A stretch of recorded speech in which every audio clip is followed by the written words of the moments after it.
اسلام کے اہم ترین واجبات میں سے ایک واجب، ان چند گنے چنے واجبات میں سے ایک واجب کہ اگر کوئی حج کا انکار کرے کہ میں حج کو مانتا ہی نہیں، تو موجودہ مراجع کے فتوے میں تو وہ کافر ہو جاتا۔ کافر ہونے کے لیے خالی خدا کا مذاق اڑانا ہی کافی نہیں، کافر فقط اسی کو نہیں کہتے جو رسالت کا انکار کر دے۔ کافر کم از کم موجودہ مراجع کا فتویٰ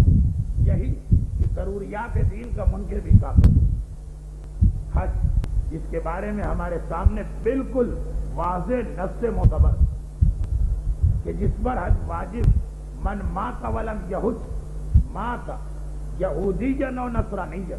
جس پر حج واجب تھا اور اس نے حج نہیں کیا، جب مرے گا تو نہ اسلام کی موت ہے نہ ایمان کی موت ہے، اس کی موت یا یہودی کی موت ہے یا عیسائی کی موت۔ حج جس کے بارے میں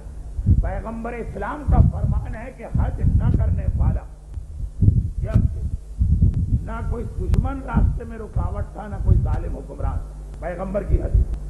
پھر بھی اس نے حج نہیں کیا استطاعت کے باوجود، قیامت کے میدان میں جب یہ اٹھایا جائے میں اسے اپنا کلمہ پڑھنے والوں کی صف میں نہ کھڑے ہونے دوں گا۔ پیغمبر راضی نہیں کہ یہ آدمی اس صف میں آ کے کھڑا ہو جائے۔ اتنا اہم ترین فریضہ، لیکن ایک بنیادی مسئلہ آپ کے سامنے پیش کرنا، جیسا کہ میں نے پرسوں کہا کہ مجالس کا مزاج مسائل کے مزاج سے مختلف، لیکن مثال کے طور پہ ایک مسئلہ، توبہ کرنے والے، دین کے راستے پہ آنے والے ایک بڑی تعداد ہمارے یہاں ایسی جن پر حج واجب ہو چکا ہے اور وہ اپنے اسی خیال میں کھوئے ہوئے ہیں کہ ہم پر حج واجب نہیں۔ ایک عجیب لفظ آتا ہے حج کے سلسلے میں، حج کا استقرار، گفتگو کو سہل بھی رکھنا، مسئلے کو آپ تک پہنچانا بھی۔ حج ایک ایسا واجب فریضہ کہ ایک مرتبہ اگر کسی پہ واجب ہو گئے اور اس نے کسی بھی وجہ سے حج کو انجام نہیں دیا، اب یہ معاف نہیں ہوگا، زندگی بھر واجب رہے گا، یہاں تک کہ انسان غریب ہو گئے، یہاں تک کہ انسان فقیر ہو گئے، یہاں تک کہ انسان کی حیثیت ہی نہ رہی کہ حج پہ جا سکے۔ یہی تو منزل ہے جہاں کتابوں میں مسئلہ لکھا کہ بھیک مانگ کر بھی جا سکتے ہو، تو حج پر جانا واجب اگر پہلے واجب ہوا تھا اور تم نے توجہ نہیں دی۔ بلکہ بعض مجتہدین تو اس کے آگے کا بھی ایک مسئلہ لکھتے ہیں، اور وہ یہ کہ اگر کسی پہ حج واجب ہو گئے، اس نے توجہ نہ دی، لیکن مرنے سے پہلے اس کو پتا چل گیا مسئلہ، تو تقریباً سارے مراجع کہتے ہیں کہ آپ کسی طرح صحیح تمہیں حج پہ جانا، یہاں تک کہ بھیک مانگنا پڑے تو بھیک مانگنا واجب، یہاں تک کہ اگر کسی کی نوکری کرنا پڑے جو حج پہ جا رہا تو بھائی آپ کے راستے کے کام کر دوں گا، تو واجب کہ ایسی نوکری اختیار کرو وہاں تو پہنچ جاؤ۔ اگر خود اس آدمی کو مرنے سے پہلے پتا چل گیا، چاہے حیثیت نہ رہے پھر بھی جانا۔ اور ایک کیفیت یہ کہ ایک آدمی پہ حج واجب ہے، اس بیچارے کو پتہ ہی نہیں چلا اور وہ مر گئے، تو بعض مراجع کہتے ہیں کہ اس کے وارثوں پر واجب رہے گا کہ اس کا حج کروائے۔ اب میں کسی مجتہد کا فتویٰ اس وقت نہیں بتا رہا ہوں، اس لیے کہ میرے اس مجمع مختلف مراجع کے مقلد، مجھے پتا یہاں آیت اللہ گلپائگانی کے مقلد بھی، یہاں آیت اللہ عراقی کے مقلد بھی، یہاں آیت اللہ سبزواری کے مقلد بھی، اور میں جانتا ہوں کہ یہاں آیت اللہ سیستانی کے مقلد بھی، مختلف مراجع کے مقلد۔ مجلس کا وقت کم، مسائل کی ویسے ہی گنجائش نہیں، چار فتوے بیان کیے جائیں بات بہت مشکل ہو جائے گی، اس لیے صرف اتنی گزارش کرتے ہیں کہ آپ کا مرجع کیا کہتا یا ان کی کتاب میں دیکھیے یا ان کے کسی نمائندے سے پوچھیے، لیکن ایک سرسری مسئلہ توبہ کرنا، مگر توبہ اسی وقت انسان کر سکتا ہے جب اسے اپنے گناہ کا علم۔ حج جیسا فریضہ، ایک دفعہ کسی کے پاس پیسے آ گئے اور حج کے مہینوں میں رہے، بعد میں چاہے پیسے ہاتھ سے چلے بھی گئے، بیمار پڑا، اسپتال میں داخل ہوا، لندن میں آپریشن کرانا پڑا، بیٹی کی شادی کا مسئلہ ہے، بیٹا جیل میں گیا، اس کو جیل سے چھڑوانا پڑا، بہرحال اگر حج کے مہینے میں پیسے تھے، بعد میں انتہائی ضروری کام میں بھی ختم ہو گئے، حج واجب رہے گا، مرنے سے پہلے جب پتا چل جائے جاؤ، اور اگر مرتے دم تک پتا نہ چلے تو اپنے مرجے کا فتویٰ معلوم کریں، لیکن اکثر مراجع کہتے ہیں کہ وارثوں کی ذمہ داری رہے گی۔ اب آئیے اس کی مثال ہمارے یہاں حج سے متعلقہ جو غلط فہمیاں ان کا بیان ہی اگر شروع کر دیا جائے تو 3-4 مجالس اس کے اندر ختم ہو جائیں گے۔ لیکن ایک چھوٹی سی بات کہ آج کے سلسلے میں ایک اہم مسئلہ یہ کہ اگر کسی انسان کے پاس کوئی ایسی چیز ہے جو آج اس کی ضرورت کی چیز ہے، ٹھیک ہے، حج واجب نہیں، لیکن پھر ایسا زمانہ آیا کہ اس چیز کی اس کو ضرورت نہ رہی، بیکار تو کوئی چیز نہیں، فی الحال ضرورت نہیں، آئندہ کا ارادہ رکھا ہوا، اس آدمی پہ حج فوراً واجب ہو جائے گا۔ بات واضح نہیں ہے؟ اب سنو، ہمارے معاشرے میں یعنی ہندوستان اور پاکستان کی حد تک عورت جوانی کے زمانے میں زیور ضرور بنواتی ہے اور زیور کو ضرور استعمال کرتی ہے۔ شریعت نے بھی کہا کہ اگر ماحول ایسا ہو کہ زیور کا نہ ہونا ننگ و عار کا سبب بنے اور اس گھرانے کی توہین سمجھا جائے تو یہ زیور عورت کی ضرورت ہے۔ چنانچہ زیور پہ نہ زکات واجب ہے نہ خمس واجب۔ اگر اتنا زیور ہے جو اپنی حیثیت کے مطابق ہے اور استعمال ہو رہا، چاہے سال میں 1 مرتبہ ہی پہنا جائے، نہ زکات ہے نہ خمس۔ زیور کی بات، سونے چاندی کی زکات اپنی جگہ مگر زیور اس میں نہیں۔ اچھا، اب جوانی کے زمانے میں زیور استعمال کی چیز، لیکن عمر کا ایک مرحلہ آ گئے، اب اس عورت نے زیور پہننا چھوڑ دیا، اور اگر زیور پہنا بھی جاتا ہے تو بہت معمولی، سہاگ کی نشانی کے طور پہ فرض کیجئے کہ ناک کی چیز، فرض کیجئے کہ ہاتھ میں ایک آسوری، لیکن جس انداز سے سر سے پیر تک سونے میں پیلی ہوتی تھی جوانی میں، بہرحال بڑھاپے کی منزل آ گئی، اب اس طرح سے زیور پہننا نہ اچھا لگتا اور نہ ہی اس کو عادت۔ مگر زیور بیکار چیز نہیں ہے کہ اس کو اٹھا کے پھینک دیا، اب یہ زیور رکھا گیا۔ مجھے نہیں معلوم کہ آپ حضرات کے گھرانوں میں کیا ہوتا، لیکن مثلا جس کلچر سے میرا تعلق ہے وہاں پہ ایک عورت بڑھاپے کی منزل پہ پہنچی، زیور محفوظ، بیٹے کی شادی ہوگی بہوؤں کو زیور چڑھایا جائے گا، بیٹی کی شادی ہوگی اس کے جہیز میں اس کو شامل کیا جائے گا، 2-4 سال کے لیے یہ زیور اٹھا کے رکھ دیا، اور آئندہ کا پروگرام ہے کہ یہ زیور کہاں استعمال ہونا۔ لیکن جیسے ہی وہ عمر آ گئی کہ اب عورت یہ زیور نہیں پہنتی، اور اس دوران ایک بھی حج کا سال گزر گئے، اس عورت کے اوپر حج واجب ہو گئے، اس لیے کہ اصول وہی چل رہا کہ زیور تمہارا جب تک تمہارے استعمال میں تھا یہ ضرورت کی چیز، اب استعمال میں نہ آیا، ہم نے ایک فلیٹ کے بعد دوسرا فلیٹ خرید لیا، اس میں شفٹ ہو گئے، پہلا فلیٹ ابھی خالی، سوچا کہ موقع مناسب دیکھ کے اس کو بیچ دیں، اس سے پہلے حج آ گیا، حج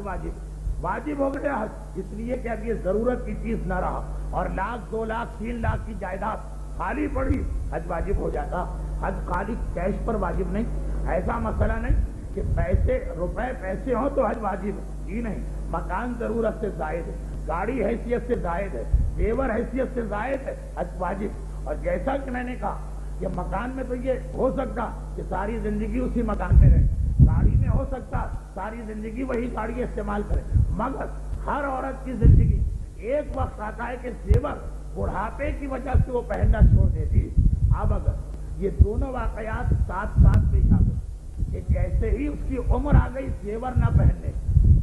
ویسے ہی اس کی بیٹیوں کی شادیاں ہو گئی، اس کے بیٹوں کی شادیاں ہو گئی، ادھر زیور پہننا چھوڑا، ادھر بہوؤں اور بیٹیوں میں تقسیم کر دیا، تو بچ گئی عورت حج سے۔ لیکن اگر 1 سال بھی بیچ میں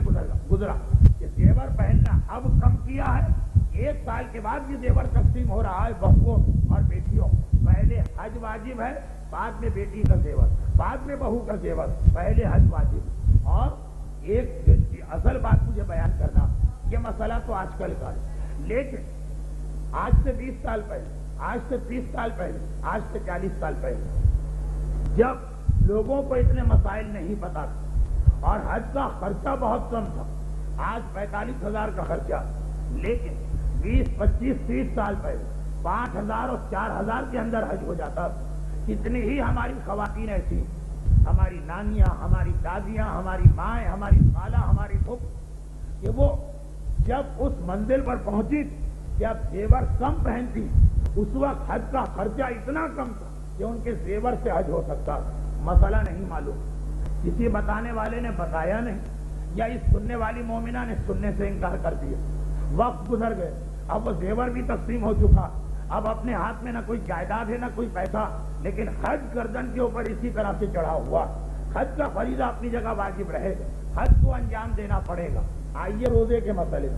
ایک انسان پہ روزہ واجب، جوانی میں روزہ نہ رکھا، بڑھاپے کی منزل آ گئی، اب جسمانی اعتبار سے روزہ رکھنے کے قابل نہ رہا، بیماریوں میں مبتلا ہو گیا، روزہ رکھ نہیں سکتا، شرعاً اس پہ روزہ ثابت۔ اس کے انتقال کے بعد اس کے بڑے بیٹے پہ ذمہ داری آ سکتی ہوگی، لیکن اب خود اس آدمی پر جو روزے کا وقت تھا اس وقت گناہ کیا، جب توبہ کر لی جسم میں طاقت نہ رہی، روزہ ثابت ہو گیا۔ اب یہ نہیں کہ جسم میں طاقت نہیں ہے پھر بھی روزہ رکھو چاہے مر ہی کیوں نہ جاؤ کیونکہ غلطی تمہاری، نہیں، ایسا نہیں۔ ایک آدمی کے پاس پیسہ تھا، خمس واجب تھا، اس وقت اس نے خیال ہی نہ کیا کہ خمس کسے کہتے ہیں، اور سارا پیسہ لوٹا دیا۔ اب توبہ کر رہا ہے کہ میں نے گناہ کیا، لیکن پیسے ہی نہیں، خمس دے تو کہاں سے دے، اس کا گناہ معاف ہو جاتا۔ بہت زیادہ اگر احتیاط کرنا تو مجتہد کے وکیل سے رابطہ قائم کر لو، بغیر کچھ پیمنٹ کیے خمس معاف ہو جائے گا۔ ہاں، شرط یہ ہے کہ پیسے دینے کی حیثیت ہی نہیں۔ آئیے واجبات اسلامی کا جائزہ لیتے چلیں، جتنے بھی احکامات اسلامی۔ ایک عورت، بات عورتوں کی ہو رہی ہے، جوانی جب اسے حجاب کرنا تھا تو بے حجاب رہی، اب بڑھاپے میں آ گئی، بڑھاپے میں ایک منزل ایسی آتی جب پردہ ثابت، اس منزل پہ آ گئی، اب توبہ کر رہی، تو کیا یہ حکم اسلامی کہ کیونکہ 10 سال جوانی کے بے پردہ گزارے، اب بوڑھی ہو گئی، تمہاری ہی جیسی حالت دوسری عورت کی ہوتی تو پردہ معاف، مگر 10 سال تمہیں اب پردہ کرنا اس بڑھاپے میں بھی تاکہ جوانی کی قضا ہو جائے، نہیں، ایسا مسئلہ نہیں، وہ بات ہی ختم ہو گئی، اب پردہ کیا کرے گی۔ لیکن حج ایسی عبادت نہیں، سن 65 میں اتنا زیور تھا کہ حج پہ جا سکتی، اور وہ عمر آ چکی تھی کہ حج پر کے زیور پہننا کم کر دیا، اس وقت خیال نہیں کیا، سن 70 تک سارا زیور بھی گیا، پیسے بھی گئے، اب سن 93 میں یہ عورت خالی ہاتھ بیٹھی، حیثیت ہی نہیں ہے، حج پہ جائے تو کیسے جائے، حج اپنی گردن پہ باقی۔ یہ روزے کی طرح کا مسئلہ نہیں، یہ خمس کی طرح کا مسئلہ نہیں، یہ حجاب کی طرح کا مسئلہ نہیں کہ اب طاقت نہ رہی، اب حیثیت نہ رہی تو اب وہ معاف ہی نہیں، جانا پڑے گا چاہے بھیک مانگ کے جاؤ، جانا پڑے گا چاہے زحمتیں اٹھا کے جاؤ، وہ سارے مسائل تمہارے لیے نہیں۔ وہ جو حج کے مسائل ہے کہ جب پہلی مرتبہ کسی پہ حج واجب ہوتا، گھر والوں کا خرچہ بھی ہو، آنے جانے کا ٹکٹ بھی ہو، راستہ بھی کھلا ہوا ہو، راستے میں حفاظت بھی ہو، ساری باتیں وہ نئے حاجی پر ہے، لیکن تم تو بہت پرانی حاجیہ ہو، 20 سال پہلے تمہیں حج کرنا تھا، وہ وقت نکل گیا، حج معاف نہیں ہوتا۔ اور ہندوستان اور پاکستان کے ماحول کو دیکھتے ہوئے جہاں تقریباً ہر عورت کے پاس اتنا زیور تو ہوتا کہ آرام کے ساتھ ایک حج کر سکے، اور پھر جو جوانی میں خدا نہ کرے انتقال کر جائے ان کی بات دوسری، پھر ایک وقت آتا بھی، ابھی تک ہمارے ہندوستان اور پاکستان وہ یورپ و امریکہ کا ماحول نہیں آیا۔ یورپ و امریکہ میں 95 سال کی بڑھیا بھی تو 16 سنگار کرنا اس کے لیے ضروری، پورے میک اپ کے ساتھ اور پورے زیور کے ساتھ، دفن بھی کیا جاتا ہے تو میک اپ کر کے دفن کیا جاتا اس بڑھیا کو۔ ابھی ہمارے یہاں ایک وقار برقرار رکھا ہے ضعیف خواتین، عمر کا ایک مرحلہ گزر گیا، اب وہ جوانوں کے انداز سے زندگی نہیں گزارتی، تو جہاں یہ دونوں باتیں، زیور بھی ہر ایک کے پاس ہوتا، عمر بھی ہے، جب ایک آ جاتی تو زیور پہننا چھوڑ دیتے، ان تمام خواتین کا حج واجب اب تک ان کی گردن پہ چلا رہا، اور اگر ان میں سے کچھ کا انتقال ہو گیا تو اپنے مرضی سے پوچھ کہ خود مرنے والے کو اگر مرتے دم تک حج کا پتہ نہ چلا، کیا تب بھی ہماری ذمہ داری ہے یا ہماری ذمہ داری نہیں؟ چاہے آپ آغا بائیگانی کے مقلد ہوں یا آغا سیستانی کے، آغا عراقی آپ کا مرضی ہوں یا آغا سبزواری، مسئلہ ان سے پوچھیے گا، لیکن میں تو خالی اشارہ کر رہا ہوں کہ کتنی ہی ہماری خواتین ایسی جن کے پاس کبھی زیور رہ چکا، ان سب پہ حج واجب ہو گیا تھا۔ اور ایسا مسئلہ کہ 3 سال پہلے اسی باغ زہرا میں نے عرض کیا کہ عورت کا حج کچھ ایسی چیزیں ہیں کہ عورت پر حج شاید مردوں سے زیادہ واجب ہوتا، بالکل الٹی بات، تصور ہی یہ ہے کہ حج مردوں کو انجام دینا۔ ہمارے یہاں کی عورت کی کمائی کیا 64 سورس آف انکم، کون سا وہ بزنس کرتی، کون سا وہ ملازمت کرتی. لیکن شریعت کے اعتبار سے جب ہم دیکھتے ہیں تو مسئلہ الٹا نظر آتا ہے. اکثر مقامات پر مردوں سے زیادہ عورتوں پر حج واجب، اس لیے کہ عورت کا سارا خرچہ مرد کے کندھے پہ ڈال دیا گیا. عورت پہ اپنا کوئی خرچہ نہیں، لیکن اس کی آمدنی تو ہوتی. مہر عورت کا حق ہے، چاہے وہ مانگے یا نہ مانگے. مگر شریعت کا مسئلہ کہ اگر اب وہ چھوڑ دیجئے ضعیف خواتین، شادی کا پہلا سال. اچھا اصل مسئلہ کیا کہ اگر آپ کا کچھ پیسہ ہے اور آپ نے لوگوں کو قرض دے رکھا اور حج کی تاریخ آ گئی، آپ پر واجب ہے اپنا قرضہ واپس لے، سوائے اس کے کہ یا تو آپ نے کسی کو قرض حسانہ دیا، کہہ دیا ہے کہ میں واپس نہیں مانگوں، یا یہ کہ کوئی تاریخ طے پائی ہے کہ 2 سال سے پہلے نہیں مانگو. ورنہ یہ اتنا آسان مسئلہ نہیں ہے کہ آپ کہیں ہمارا پیسہ ہم نہیں لیتے، ہمارا پیسہ ہم نہیں مانگتے. عام حالات میں آپ کو حق تھا، حج کی تاریخ آ گئی، آپ پر واجب کہ یا تو کہیں اور سے حج کریں یا اپنا پیسہ واپس مانگنے جائیں. اسی میں یہ مہر آتا. ساری زندگی عورتیں مہر نہیں مانگتی، لیکن خود مختار نہیں ہے کہ جی ہمارا حق ہے مہر، چاہے مانگے چاہے نہ مانگے. عام حالات میں یہ جملہ صحیح، حج کی تاریخ آ گئی، حج واجب، مانگنا پڑے گا مہر، زیور، میراث. باپ کا انتقال ہوا، ماں کا انتقال ہوا. اور یہاں بھی ایک بڑا مشکل مسئلہ آتا. یہاں البتہ پھر میں کہہ دوں کہ فتویٰ میں نہیں دے رہا ہوں، اپنے مرضی سے پوچھیں. بہت سے گھرانوں میں یہ رواج ہے کہ مہر ہے عورت معاف کر دیتی، نہ مانگنا الگ چیز ہے، معاف کر دیا. میراث، باپ کا انتقال ہوا، پتہ چلا کہ بیٹیوں کا بھی حصہ بن رہا. بیٹی نے کہا اچھا مجھے اپنا حصہ نہیں چاہیے، میں اپنے گھر میں آرام سے ہوں، خوشی سے ہوں، شوہر مجھے ہر سکھ دے رہا، یہ میری کسی اور بہن کو دے دو یا بھائی لے لے. باپ کا بزنس ہے، باپ کا مکان ہے، باپ کا پیسہ تقسیم کر دیا. عام حالات میں تو ٹھیک، لیکن اگر حج کی تاریخیں چل رہی ہیں تو اکثر مراجع کہتے ہیں، اکثر یہ حق ہی نہیں ہے اپنا پیسہ معاف کرنے. یہ حق ہی نہیں ہے کہ آپ کہیں کہ جی باپ کے فلیٹ سے مجھے حصہ نہیں لینا. دنیا تعریف کرے گی، لیکن وہ تعریف عام حالت میں چل جائے، جب واجب سے ٹکرائے گی تو یہ تعریف بالکل بیکار. آج تاریخ کا وہ بزنس باپ کی دکان، چلے بھائی چلا رہے ہیں، بھائیوں کے چلتے ہوئے بزنس میں کیوں دخل دیں، چلے ہم نے اپنا حصہ چھوڑ دیا. چھوڑنے کا حق نہیں ہے اکثر مجتہدین کے نزدیک. ہاں یہ ضرور ہے کہ پہلے آپ اپنے مجتہد کا فتویٰ کنفرم کر لیجیے، لیکن مسئلہ میں بتا رہا ہوں تاکہ اس کے بعد تحقیق آپ خود کریں. ایک طرف دنیاوی اعتبار سے کتنی تعریف کے قابل عمل، تو بہن ہو تو ایسی ہو کہ بھائیوں کے لیے اتنی قربانی دے دی، مگر شریعت کے اعتبار سے یہ گناہگار بن سکتی. ہاں یہ مسئلہ اگر محرم میں ہو، سفر میں ہو، ربیع الاول میں ہو تو چل جائے گا. لیکن باپ کا انتقال شوال میں ہوا جو حج کا مہینہ، باپ کا انتقال ذوالقعدہ میں ہوا، بڑا مشکل مسئلہ. مہر رجب شعبان میں شادی ہوئی، وہیں ہاتھ کے ہاتھ مہر معاف کر دیا، دوسری بات. لیکن اگر رجب میں شادی، شوال کا مہینہ داخل ہو گیا، اب یہ عورت مہر معاف بھی کرنا چاہے تو معاف نہیں کر سکتی. پھر بھی اپنے مجتہد کا فتویٰ پوچھ لیجیے گا. لیکن ایک مسئلہ ہے شریعت کے اندر، توبہ کی جا رہی، بڑھاپے میں پہنچ گئی، توبہ ہو رہی. اور توبہ کیا سوچ کے کی جا رہی کہ بھئی کچھ نمازیں قضا ہیں ان کی توبہ، وہ بھی غلط توبہ ہوتی ہے، کل میں بتا چکا ہوں. کچھ روزے قضا ہیں ان کی توبہ. حج کا تو پتہ ہی نہ چلا کہ مہر کے ذریعے حج واجب ہو گیا، زیور کے ذریعے حج واجب ہو گیا، میراث کے ذریعے حج واجب ہو گیا. اور اگر پتہ چل بھی گیا اور توبہ کر لی تو توبہ بے کہا، اس لیے کہ حج وہ واجب ہے، ایک مرتبہ گردن پہ آ گیا، اب اس کو انجام دینا ہی پڑے گا. بڑھاپا ہو، ضعیفی ہو، کمزوری ہو، غربت ہو، مال ختم ہو چکا ہو، لیکن حج ساقط نہیں ہوتا، حج معاف نہیں ہوتا. یہ اتنا اہم فریضہ. توبہ کی بھی جائے تو کیسے؟ اللہ نے نعمت دی ہے توبہ، اللہ نے رحمت دی ہے توبہ، ہمیں اس کا طریقہ استعمال ہی نہیں معلوم. آج میں نے تھوڑا سا وقت زیادہ دے دیا صرف اس لیے کہ بس